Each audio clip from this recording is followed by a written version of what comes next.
শুধু টাকা রোজগারের ফিকির। দেশে থাইকা পারো, নইলে বিদেশ গিয়া পারো, কোনো না কোনোভাবে পয়সা রোজগার করো। টাকা রোজগার করলে মা বাপ খুশি, টাকা রোজগার না করলে না অখুশি, খালাস। এরপরে ইমান আছে কিনা, ইসলাম আছে কিনা, নামাজ আছে কিনা, কোরআন আছে কিনা, আল্লাহ চিনে কিনা, হালাল হারাম কিনা, জায়েজ না জায়েজ না, এত কিছু আমার দরকার। ফুতেরে জিগায়ও না যে ফুত কামাই যে করতেছ কি হালাল কামাই করো না হারাম, না এত কিছুর দরকার কি। টাকা দিতেছে, খাইতেছে, ঘুমাইতেছে, বিল্ডিং করতে আসে, জমি কিনতে আসে, আপেল মালটা খাইতেছে। এক ছেলে আমারে নিজে বলছে, আমি সবার ব্যাপারে বলি না, এক ছেলে আমারে নিজে বলছে, হুজুর আমি একটা দেশের নাম বলছে, যেই দেশে আমার কর্মটা ছিল, চলে আসছে ওই দেশ থেকে।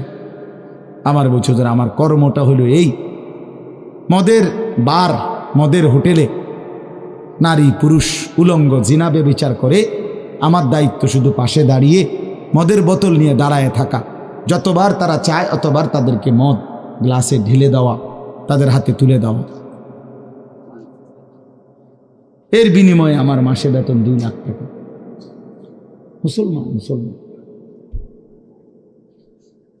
মুসলমানের সন্তান, বাংলাদেশের সন্তান।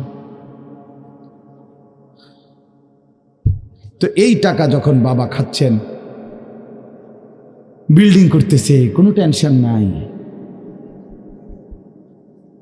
আমি আবারও বলছি, আমি সবার জন্য বলি না, ওই বলছে দেখে অট্টা কইছি, কথা বুঝছেন না, আমি তো নাম ঠিকানা বলি না।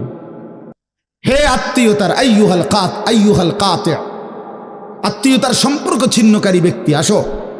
এই জন্য ভাইয়ের সাথে যুদ্ধ করছো, বোনের সম্পদ নষ্ট করছো, চাচারে সম্পত্তি দাও নাই, এই জন্য, এই দুনিয়ার জন্য নাও, এখন না, এখন যা লাগে নাও।